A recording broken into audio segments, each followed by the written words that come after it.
నిజ నిర్ధారణకు అంతిమ నిర్ణయం DNA టెస్ట్. ఉన్నది ఉన్నట్లుగా వాస్తవాలను శోధించి వివరించే మన DNA టీవీ, మన రాష్ట్రం, మన ఛానల్. నమస్కారం, DNA న్యూస్ కి స్వాగతం. ముందుగా ముఖ్యాంశాలు. సీఎం చంద్రబాబుతో ముగిసిన డిప్యూటీ సీఎం పవన్ కళ్యాణ్ భేటీ. చంద్రబాబుతో 2 గంటల పాటు సమావేశం, పలు కీలక అంశాలపై చర్చ.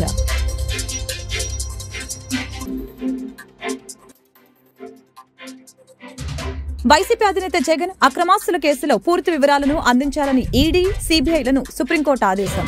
2 వారాల్లోగా వివరాలని అందించాలని ఆదేశాలు జారీ చేసిన వైనం.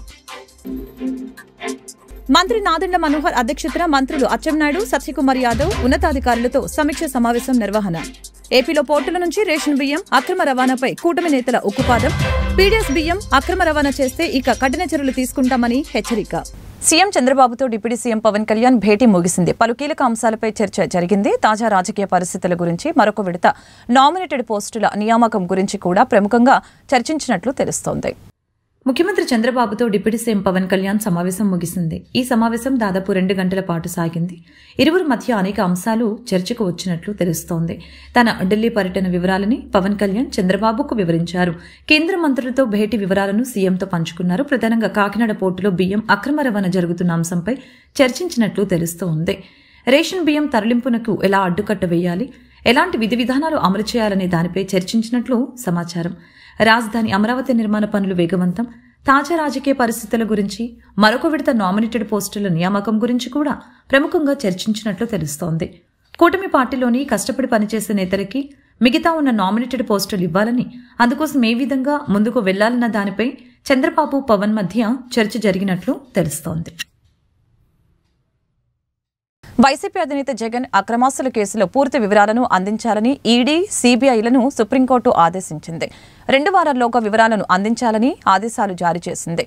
కింది కోర్టులో ఉన్న డిశ్చార్జి పిటిషన్లు, తెలంగాణ హైకోర్టులో ఉన్న పెండింగ్ అప్లికేషన్ల వివరాలని అందించాలని ఆదేశించింది. ఈడీ, సీబీఐ 2 విడివిడిగా చార్ట్ రూపంలో వివరాలను అందించాలని చెప్పింది. జగన్ అక్రమాస్తుల కేసు విచారణ ఆలస్యమవుతుందని ఏపీ డిప్యూటీ సీఎం రఘురామకృష్ణంరాజు గతంలో సుప్రీంకోర్టులో పిటిషన్ వేశారు. కేసు విచారణను మరొక రాష్ట్రానికి వాయిదా వేయాలని పిటిషన్లో ఆయన కోరారు. ఈ పిటిషన్ని ఈరోజు జస్టిస్ ఓకా ధర్మాసనం విచారించింది. రోజువారీ పద్ధతిలో విచారణకు ఇప్పటికే తెలంగాణ హైకోర్టు ఆదేశించిందని సుప్రీంకోర్టు దృష్టికి న్యాయవాదులు తీసుకుని వెళ్లారు. ఈ సందర్భంగా ధర్మాసనం స్పందిస్తూ ఈ నెలల పాటు విచారణ ఎందుకు ఆలస్యమవుతుందని ప్రశ్నించింది. దీనికి సమాధానంగా డిశ్చార్జి పిటిషన్లు, వాయిదా పిటిషన్లు ఉన్నత కోర్టులో విచారణ పెండింగే ఆలస్యానికి కారణమని న్యాయవాదులు తెలిపారు. పెండింగ్లో ఉన్న కేసుల వివరాలు ఇస్తే తగిన ఆదేశాలను జారీ చేస్తామని చెప్పిన సుప్రీంకోర్టు తదుపరి విచారణను ఈ నెల 13కి వాయిదా వేసింది. ఏపీలో పోర్టుల నుంచి రేషన్ బియ్యం అక్రమ రవాణాపై కూటమి నేతలు ఉక్కుపాదం మోపారు. పీడీఎస్ బియ్యం అక్రమ రవాణా చేస్తే ఇక కఠిన చర్యలు తీసుకుంటామని హెచ్చరించారు. పౌర సరఫరాల శాఖ మంత్రి నాదెండ్ల మనోహర్ అధ్యక్షతన మంత్రులు అచ్చెన్నాయుడు, సత్యకుమార్ యాదవ్ మరియు ఉన్నతాధికారులతో సమీక్ష సమావేశం నిర్వహించారు. రేషన్ బియ్యం అక్రమ రవాణా, కాకినాడ పోర్టు వ్యవహారంపై చర్చ జరిగింది. కాకినాడ పోర్టులో భద్రతా వ్యవస్థ బలోపేతం చేయాలని నిర్ణయం తీసుకున్నారు. రేషన్ బియ్యం అక్రమ రవాణాని వ్యవస్థీకరణ నేరంగా పరిగణించాలని నిర్ణయం తీసుకున్నారు. పీడీఎస్ బియ్యం అక్రమ రవాణా చేస్తే ఇక కఠిన చర్యలు తీసుకుంటామని హెచ్చరించారు. కాకినాడ యాంకరేజ్ పోర్టులో బియ్యం ఎగుమతి చేస్తున్న స్టెల్లా నౌకపై చట్టపరమైన చర్యలకి నిర్ణయం తీసుకున్నారు. 60 వ్యాన్లు కొని రాష్ట్ర ఖజానాకి దాదాపు 1600 కోట్ల రూపాయలు ఖర్చు అయ్యే విధంగా మొబైల్ డెలివరీ యూనిట్ల వ్యాన్లని వీళ్ళు రాష్ట్ర వ్యాప్తంగా ఒక నెట్వర్క్ ఏర్పాటు చేశారు. 29,000 ఫేర్ ప్రైస్ షాపులు ప్రతి నెల 1వ తారీఖు నుంచి 15వ తారీఖు వరకు ఉదయం నుంచి సాయంత్రం తెరిచి ఉండి వినియోగదారులు ఎప్పుడు వచ్చినా వాళ్ళకి సరుకు అందించే విధంగా ఎన్నో సంవత్సరాలు జరుగుతున్న ఒక మంచి ప్రక్రియని వీళ్ళు పక్కదారి తీసుకెళ్ళి వాళ్ళ స్వలాభం కోసం ఈ వ్యాన్లు తీసుకొచ్చి ఈ వ్యాన్ల ద్వారా రాష్ట్ర వ్యాప్తంగా నెట్వర్క్ ఏర్పాటు చేసుకుని బియ్యం సేకరించడం మొదలుపెట్టారు. ప్రభుత్వానికి 43 రూపాయల 40 పైసలు ఖర్చు అయ్యే, ప్రతి కిలో ఖర్చు అయ్యే ఈ బియ్యాన్ని క్షేత్రస్థాయిలో వీళ్ళు 10 రూపాయలకే తీసుకుని వెళ్ళిపోవడం. చాలా చోట్ల మీరు సరైన సమయానికి రాలేదు, వ్యాన్ వెళ్ళిపోయింది కాబట్టి మీకు సరుకు ఇవ్వమని చెప్పడం. చివరికి ఎంఎల్ఎస్ పాయింట్ల దగ్గర నుంచి కూడా గోతాలు తీసుకుపోయే సందర్భాలు ఎన్నో ఉన్నాయి. అది చాలా స్పష్టంగా మనకి ఆధారాలు కూడా దొరికినాయి. ఈ విధంగా వీళ్ళు పక్కడబందీగా ఒక గ్రీన్ ఛానల్ ఏర్పాటు చేసుకుని చిత్తూరు నుంచి శ్రీకాకుళం నుంచి నేషనల్ హైవే మీద నేరుగా కాకినాడకి ఎక్కువ శాతం ఈ బియ్యం తరలించే విధంగా ఒక పకడ్బందీ కాన్స్పిరసీ చేసి వీళ్ళు చేశారు. ఆంధ్రప్రదేశ్ తీరంలో ఏ పోర్టుకి లేని విధంగా కాకినాడ పోర్టులో రైస్ ఎగుమతి జరిగింది.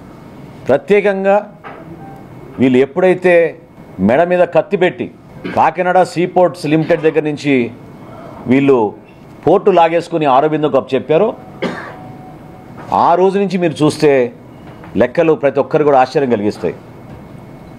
3 ఆర్థిక సంవత్సరాల్లో, నేను 5 సంవత్సరాలు కూడా చెప్పడం లేదు, కేవలం గత 3 ఆర్థిక సంవత్సరాలు చెప్తున్నాను. గత 3 ఆర్థిక సంవత్సరాల్లో మన రాష్ట్రంలో గంగారాం పోర్టులో బియ్యం ఎగుమతి 2,20,289 మెట్రిక్ టన్నులు. కృష్ణపట్నం అధునాతమైంది, చాలా పెద్ద పోర్టు, ఇక్కడ 23,51,218. విశాఖపట్నం అన్నిటికన్నా పెద్ద పోర్టు, 38,02,000 మెట్రిక్ టన్నులు. ఇప్పుడు కాకినాడకు వస్తే లెక్కలు చెప్తే మీరే ఆశ్చర్యపోతారు. కాకినాడ పోర్టులో వీళ్ళు దుర్మార్గంగా ఈ 3 సంవత్సరాల నుంచి చేసింది 1,31,18,346 మెట్రిక్ టన్నులు. దీని విలువ ఒక్క కాకినాడదే చెప్తున్నాను, కాకినాడలో రైస్ ఎగుమతి విలువ ఈ 3 సంవత్సరాల్లో 48,537 కోట్ల రూపాయలు. అంటే ఏ స్థాయికి చేరారో చూడండి మీరు. 48,537 కోట్ల రూపాయలు వీళ్ళు అక్కడి నుంచి బియ్యం ఎగుమతి చేశారు కాకినాడ పోర్ట్ నుంచి. ఎంత పెద్ద కాన్స్పిరసీ జరిగిందంటే జగన్మోహన్ రెడ్డి గారి ప్రభుత్వంలో ఆయనే ముఖ్యమంత్రి, ఆయనకి తెలియకుండా జరగదు కదా. ఆరోబిందో రియాలిటీకి కాకినాడ సీపోర్ట్స్ ఎందుకు 41% వాటా ట్రాన్స్ఫర్ చేసింది, ఏ సందర్భంలో చేసింది, ఏ విధంగా బెదిరించి, భారతదేశంలో కార్పొరేట్ చరిత్రలో ఏనాడు జరగని విధంగా కేవీ రావు గారిని వారి కుటుంబాన్ని బెదిరించి ఏ విధంగా వీళ్ళు 41% వాటా రాయించేసుకున్నారో ఖచ్చితంగా బయటికి రావాలి. కాకినాడ సీపోర్ట్స్ లిమిటెడ్కి ఆరోబిందో రియాలిటీ ఏ విధంగా దూరింది. గతంలో కూడా బియ్యం ఎగుమతులు జరిగినాయి, కానీ ఈ స్థాయిలో ఇప్పుడు జరగలేదు. నేను ప్రత్యేకంగా మీకు 3 సంవత్సరాల గురించి ఎందుకు చెప్పానంటే, ఇది ఆరోబిందో ఆ పోర్ట్ని టేక్ ఓవర్ చేసిన తర్వాత అసలు ఊహించని విధంగా కృష్ణపట్నంతో పోల్చుకున్న, విశాఖపట్నంతో పోల్చుకున్న 1,31,00,000 మెట్రిక్ టన్నులు కాకినాడ పోర్ట్స్ నుంచి వీళ్ళు బియ్యం ఎగుమతి చేశారంటే ఒకసారి ఆలోచించాలి. ఇందులో ఇంకొక పెద్ద కుంభకోణం ఉంది. కోవిడ్ వచ్చినప్పుడు కేంద్ర ప్రభుత్వం ప్రతి కుటుంబానికి ఉచితంగా బియ్యం సరఫరా చేయమని ఆదేశాలు జారీ చేసినప్పుడు దాదాపు 6,300 కోట్ల రూపాయలు బియ్యం వీళ్ళు లెక్కలు చూపించి ఇక్కడిని తరలించేశారు. 2020, 2021, 2022 ఈ 4 పోర్టులు కూడా నేను మీకు చెప్పిన లెక్కలు కోవిడ్ అప్పుడు జరిగిన ఎగుమతులు, లేకపోతే అసలు రైస్ ఎక్స్పోర్ట్ లేదు ఆ పోర్టుల నుంచి. ఓన్లీ కాకినాడ. సెకీతో గత ప్రభుత్వం చేసుకున్న విద్యుత్ ఒప్పందం రద్దు చేయాలని సిపి రాష్ట్ర కార్యదర్శి రామకృష్ణ డిమాండ్ చేశారు. ఆదానికి పోర్టులు అప్పగింతపై కూడా విచారణ జరపాలని ప్రభుత్వానికి విజ్ఞప్తి చేశారు. ఏవైతే ఉన్నాయో వాటిని ఏమాత్రం కూడా టచ్ చేయకుండా జగన్మోహన్ రెడ్డి గారి పైన 1,750 కోట్ల రూపాయల ముడుపులకు సంబంధించి ఏసీబీతో దర్యాప్తు చేయించాలని చెప్పి ఆయన చెప్తా ఉన్నాడు. అదే ప్రజల కోరికను కూడా చెప్తా ఉన్నాడు. అది చాలా ఆశ్చర్యం. అదొకటే. అదేమంటే విద్యుత్ ఒప్పందాల శ్రీ శ్రీ శ్రీ సర్వకామాంధవ భోగలింగేశ్వర స్వామి దేవస్థానంలో కార్తీక మాసం ముగింపు పోలి పాడ్యమి సందర్భంగా దేవాలయం సోమవారం భక్తుల శివనామ స్మరణతో మారుమ్రోగింది. స్వామివారికి ప్రత్యేక పూజలు, అభిషేకాలు వేకువజాము నుంచి అర్చకులు నిర్వహించారు. ఈ కార్యక్రమంలో దేవస్థాన ధర్మకర్తలు మద్దాల నారాయణ, పెంటకోట గణేష్, బారసాకల నాగేశ్వరరావు, మల్ల సూరిబాబు, రాపేటి నాగసంతోషు, సాయి తదితరులు పాల్గొన్నారు. 1611లో వెలసినటువంటి శ్రీ స్వయంభూ దేవాలయం భోగలింగేశ్వర దేవాలయం. ఈ దేవాలయంలో అనేక సార్లు అనేక రూపాల్లో పాలకులు వచ్చినప్పుడు దశాబ్దాల కాలంగా ఈ పోలి పాడ్యమి నాడు చక్కగా అన్న సమారాధన భక్తుల సహకారంతో ఇక్కడ నిర్వహిస్తున్నాం. అదేవిధంగా ఈవేళ కూడా అనకాపల్లిలో పెద్దలు, అదేవిధంగా ప్రముఖ వర్తకులు, భక్తులు అందరి సహకారంతో ఈ పోలిపాడ్యమి అన్న సమారాధనని నిర్వహిస్తున్నాం.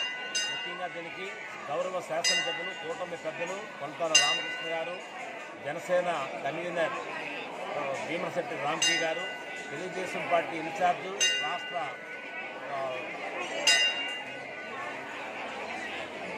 పట్టణాభివృద్ధి కార్పొరేషన్ మౌలిక వసతుల చైర్మన్ తేలా గోండు సత్యనారాయణ గారు, వివిధ ఎక్స్ఎమ్మెల్సీ బుద్ధ నాగేశ్వరరావు, దాడి వీరభద్రరావు గారు, ఇతర భారతీయ జనతా పార్టీ పెద్దలు అందరి సహకారంతో ఇక్కడ కార్యక్రమాన్ని విజయవంతంగా చేసుకుంటున్నాం. దీనికి అనకాపల్లి ఎన్టీఆర్ మార్కెట్ యార్డ్లో ఉన్నటువంటి కార్మికులు అంటే పొలగారులు, కళాసులు, పునస్కార సంఘాల నుంచి కూడా మరి ఎక్కువ మొత్తంలో వచ్చి వారి ఏర్పాట్లు, భోజన ఏర్పాట్లు అన్ని, బిర్యానీ ఏర్పాట్లు వాటి అన్ని కూడా తయారు చేస్తున్నారు. ఇదే కాదు, మరి మధ్యాహ్నం కూడా భక్తులందరికీ కూడా ఈ విషయం చేరవేశాము. అశేషంగా ప్రధానికి ఇచ్చేస్తారు. ఆ ప్రకృతి కూడా సహకరిస్తుందని ఎంతో కంపెనీ ఆస్తూ ఉన్నాం. ఈసారి విజయవంతం అవుతుందని ఈ ముఖ్యంగా మీడియా మిత్రులు కూడా చక్కని మాకు మైలేజ్ ఇస్తున్నారు. ఈ మీడియా ద్వారా కూడా ప్రపంచానికి మొత్తం ఈ వార్త అంతా వెళుతుంది. తద్వారా నేను చేసే పని బహుళ ప్రచారంలోకి వెళ్తుందని తద్వారా మాకు అర్థమవుతుంది. మీడియాకు కూడా, మీడియా మిత్రులకి, పాత్రికేయ సోదరులు కూడా ఈ ప్రత్యేకమైన ధన్యవాదాలు తెలియజేస్తున్నాను. గుంటూరు పశ్చిమ నియోజకవర్గంలో అభివృద్ధి పనులు శరవేగంగా సాగుతున్నాయి. ఇందులో భాగంగా 18వ డివిజన్లో సోమవారం పలు అభివృద్ధి పనులకి శ్రీకారం చుట్టారు. 1,40,00,000 వ్యయంతో నిర్మిస్తున్న సీసీ రోడ్లు, డ్రైన్లకి స్థానిక ఎమ్మెల్యే గల్లా మాధవి ముఖ్య అతిథిగా హాజరై భూమి పూజ నిర్వహించారు. గతంలో ఎన్నడూ లేని విధంగా గుంటూరులో అభివృద్ధి కార్యక్రమాలు చేపట్టినట్లు ఈ సందర్భంగా తెలియజేశారు. దశల వారీగా అన్ని డివిజన్లో అభివృద్ధి పనులు చేపడతామని ఈ సందర్భంగా తెలిపారు.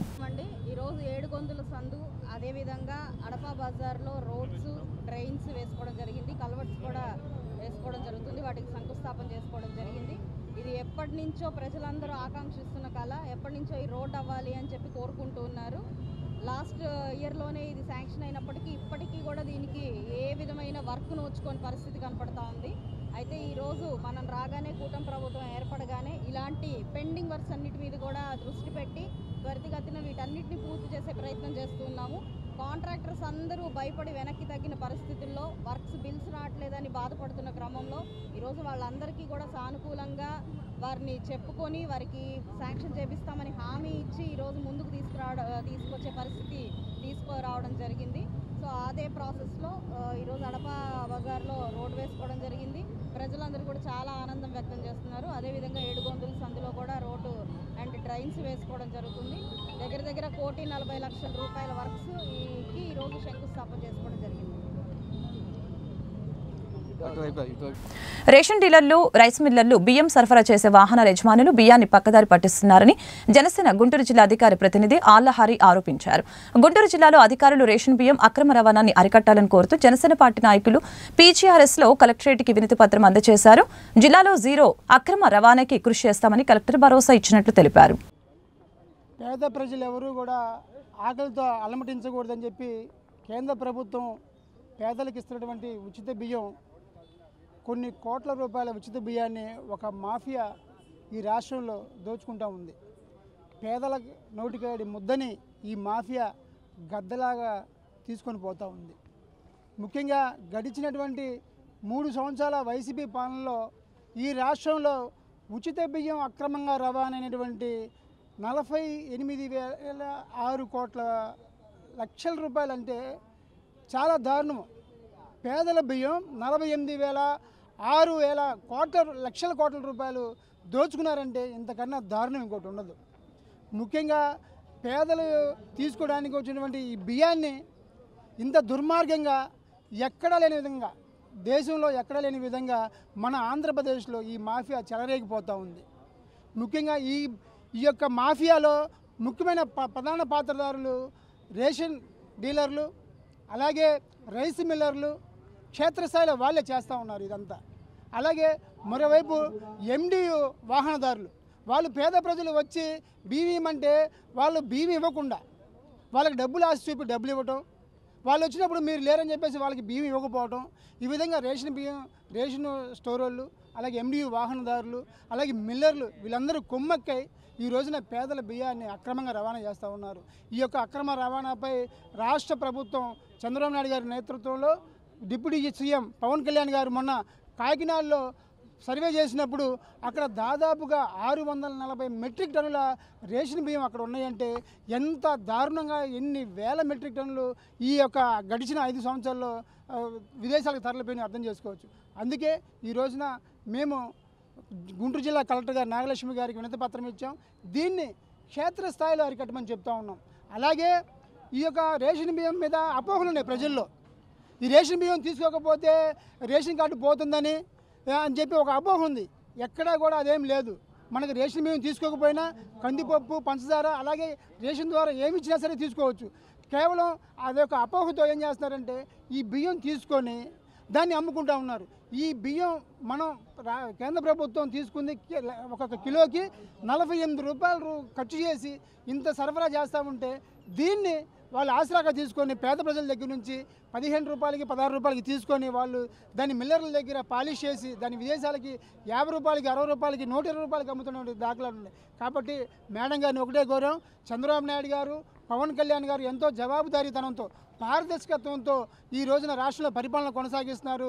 అదేవిధంగా ఈ యొక్క పీడిఎస్ బియ్యం మీద ఉక్కుపాదం మోపారు. కాబట్టి మనం కూడా అదే స్థాయిలో గుంటూరు జిల్లాలో క్షేత్రస్థాయిలో విజిలెన్స్ డిపార్ట్మెంటు, పోలీసు వ్యవస్థ, రెవెన్యూ వ్యవస్థ అందరూ కూడా కలిసికట్టుగా ఈ యొక్క రేషన్ బియ్యం అక్రమ రవాణాపై ఉక్కుపాదం మోపాలని చెప్పి గుంటూరు జిల్లాలో ఎక్కడా కూడా అక్రమంగా రేషన్ బియ్యం సరఫరా అవుతుందని లేని విధంగా మీరు కృషి అని చెప్పి కోరుకున్నాం. మా వినతిని నాగలక్ష్మి గారు చెప్పారు. మనందరం కలిసి గుంటూరు జిల్లాలో 0 అక్రమ రవాణాగా చేద్దామని చెప్పి నాగలక్ష్మి గారు చెప్పినందుకు వారికి మరొకసారి హృదయపూర్వకంగా అభినందన తెలియజేస్తా ఉన్నాం. జిల్లా పోలీస్ కార్యాలయంలో నిర్వహించిన గ్రీవెన్స్ డే విశేష స్పందన లభించింది. ఈ మేరకు జిల్లా ఎస్పీ సతీష్ కుమార్ బాధితుల వద్ద నుంచి వినతులను స్వీకరించారు. ఇందులో వ్యక్తిగత కుటుంబ ఆస్తి వివాదాలు, ఆర్థికపరమైన లావాదేవీలు, హత్య కేసులు, అత్యాచారాలు, మహిళల రక్షణ కోరుతూ అధికంగా ఫిర్యాదులు అందడం జరిగింది. బాధితుల వద్ద నుంచి వినతులను స్వీకరించిన ఎస్పీ తక్షణమే పరిష్కారం చేయాలని సంబంధిత పోలీస్ స్టేషన్లకు ఆదేశాలు జారీ చేశారు. అదేవిధంగా గ్రీవెన్స్ లో ఫిర్యాదులు అందజేసిన బాధితులు వారి సమస్యల్ని మీడియాకు వెల్లడించారు. నా భర్త పేరు మన్యం సేనయ్య. మాది ఉమ్మడి నెల్లూరు జిల్లా చిలకూరు మండలము. అక్కడ మా భర్త పైన ఒక మర్డర్ కేసు అన్యాయంగా ఇరికిచ్చుండారు. దానికి న్యాయం కోసం మేము ఇంత దూరం వచ్చాము. ఎస్పీని కలిసాము, ఎస్పీ దగ్గర చెప్పాము. ప్రతి దగ్గరికి పోయినా మా న్యాయాని కోసం మేము పోరాడుతున్నాము. మీ దగ్గరను మేము న్యాయం కోసం పోరాడుతున్నాము. పోయిన నెల 21. మీ వారిని ఇరికించడానికి కారణం ఏంది? మా వారిని ఇరికించడానికి కారణం ఆయన జెడ్పీటీసీగా ఉన్నారు సార్. ఆ రోజు ఎమ్మెల్యే కూడానే పల్లె కార్యక్రమం కోసం తిరిగినారు సార్. ఆ పొద్దు ఆ గొడవలు మాకు తెలియదు. ఉదయాన్నే ఆ పొద్దు 2 గంటలకు మర్డర్ జరిగింది, మాకు తెలియదు. ఆయన 7:30కి లేచి ఆడ ఫోన్ కాల్ వస్తే ఫోన్ కాల్లో ఎవరో చెప్పారు మరొక మర్డర్ జరిగిందంటే నన్ను అడిగారు. నాకు తెలియదు. పక్కనేంటి అబ్బాయిని అడిగి ఏంటంటే ఇది మరొక అబ్బాయి చచ్చాడు అని ఎలా నేను ఆ పొద్దు ఇంటికాడనే ఉన్నాం, ఆయన ఇంటికాడనే ఉన్నాడు. ఆ పొద్దు రాజకీయంగా కావాలని ఇరికించాలని చూస్తా ఉన్నారు. మేము ఎస్సీ కులములండి. మాకు 11 సంవత్సరాలుగా మా ఊర్లో మాకు చాలా ఇబ్బందులు జరుగుతున్నాయి. కాంట్రాక్ట్లు అయినా ఏ ఒక్క విషయమైనా బిల్డింగ్ కట్టాలైనా సగానికి ఆపుకుంటున్నారు. ప్రతి దానికి పవన్ రెడ్డి అనే అతను దీనికన్నిటికీ కారణం. మేము ఏ వర్క్ చేయకూడదు, మీరు కావాలంటే కూడా విచారణ చేసుకోండి. మేము బీజేపీకి అవతల వాళ్ళు టీడీపీలోనే ఉన్నారు. మీ ఏ టయానికి ఏ పార్టీ చేస్తాడని తెలియదండి సార్. అది మట్ట మాకు తెలియదు. అప్పుడు ఆయన ఏమంటాడు, మేము ఎస్సీ కులమని మాకు కుర్జీ ఇచ్చిన కుర్జీలో పాస్ పోయినారు. చాలా ఉన్నాయి సార్. ఎక్కడ చిలకూరు మండలంలోనే ఇచ్చాము సార్. మేము చిలకూరులో ఇచ్చినా మాకు న్యాయం ఒకటి జరగదు. 11 సంవత్సరాలుగా మేము పోరాడుతున్నాము. మాకు 4 కేసులు పెట్టినా ఒక్కటి కూడా మాకు న్యాయం జరగలేదు సార్. మేము న్యాయం కోసం కలిసాం చెప్పాము. మా వారిని జైల్లో పెట్టుండారు సార్. 50 రోజులు ఉన్నాడు. అసలు ఒక్క తప్పుకి మాకు న్యాయం జరగలేదు. వాళ్ళతో ఒకే ఇది మాకు తక్కువ. ఎస్పీ గారిని కలిస్తే ఎస్పీ గారు ఐజీ గారిని కలిసినాము. ప్రతి ఒక్కరిని కలుస్తానే వస్తున్నాము. కలిస్తే వాళ్ళు చెప్తానమ్మా న్యాయం మీకు చేస్తాను అన్నారు. న్యాయం జరుగుతుందో లేదో మేము పవన్ కళ్యాణ్ దగ్గరకు కూడా పోవాలన్నాం. ఏంటి మా పైన నింద మోసినారు. చెయ్యని తప్పుకి మేము అనుభవిస్తున్నాము. మా పిల్లలు అందరూ ఇంటికి అడుగుని నిన్న సాయంకాలం కూడా కానిస్టేబుల్ ఫోన్ చేసి మీరు ఏమండారు ఎక్కడుండారు, మేము ఇక్కడికి వస్తూ ఉంటే ఆవు ఒకటి 16వ తేదీ ఇదే మరి తిరుగుతుంటే ఒక ఆవును ఎత్తేసినారు. ఒక ఆవు యాక్సిడెంట్ అయిందనేసి వాళ్ళు కోసుకొని తినేసినారు. దేవుడిలాగా దండం. మేము న్యాయం కోరుకుంటాము. న్యాయం ఇది మాకు ఫస్ట్. ఇది ఏ గొడవలు, ఇది విచారణ చేశారా పోలీసు వాళ్ళు ఫస్ట్. ఆ న్యాయం నాకు కావాలా. మా ఆయన ఇన్ని దినాలు ఉన్నదానికి మీరు విచారణ చేయకుండా మీరు మరి నింద మోస్తే ఎవరో చెప్పిన దానికి చేస్తే ఎట్లా?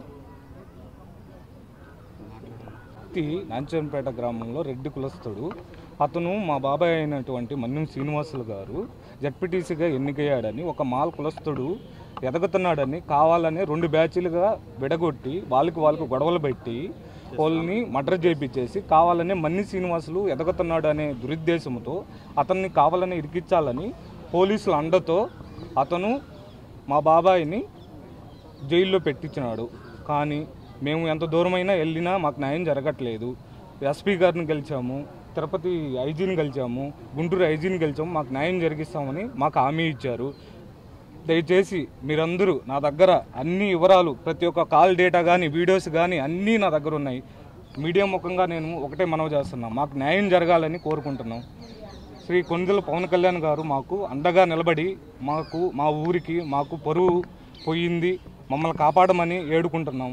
దయచేసి మమ్మల్ని ఊర్లో విచారించి ప్రతి ఒక్కరిని విచారించి మాకు న్యాయంగా తేల్చేయాలని కోరుకుంటూ ఉన్నాము.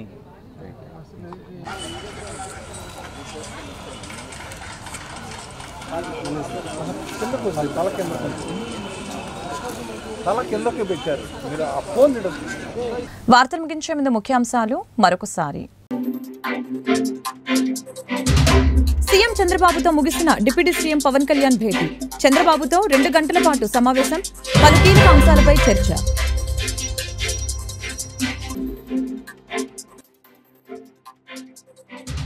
వైసీపీ అధినేత జగన్ అక్రమాస్తుల కేసులో పూర్తి వివరాలను అందించాలని ఈడీ, సీబీఐలను సుప్రీంకోర్టు ఆదేశం. 2 వారాల్లోగా వివరాలని అందించాలని ఆదేశాలు జారీ చేసిన వైనం. మంత్రి నాదెండ్ల మనోహర్ అధ్యక్షతన మంత్రులు అచ్చెన్నాయుడు, సత్యకుమార్ యాదవ్ ఉన్నతాధికారులతో సమీక్ష సమావేశం నిర్వహణ. ఏపీలో పోర్టుల నుంచి రేషన్ బియ్యం అక్రమ రవాణాపై కూటమి నేతల ఉక్కుపాదం. పీడీఎస్ బియ్యం అక్రమ రవాణా చేస్తే ఇక కఠిన చర్యలు తీసుకుంటామని హెచ్చరిక. ఈ వార్తలు ఇంతటితో సమాప్తం. మరొక బులెటిన్ మళ్ళీ కలుద్దాం. నమస్కారం. నిజ నిర్ధారణకు అంతిమ నిర్ణయం డిఎన్ఏ టెస్ట్. ఉన్నది ఉన్నట్లుగా వాస్తవాలను శోధించి వివరించే మన డిఎన్ఏ టీవీ, మన రాష్ట్రం, మన ఛానల్.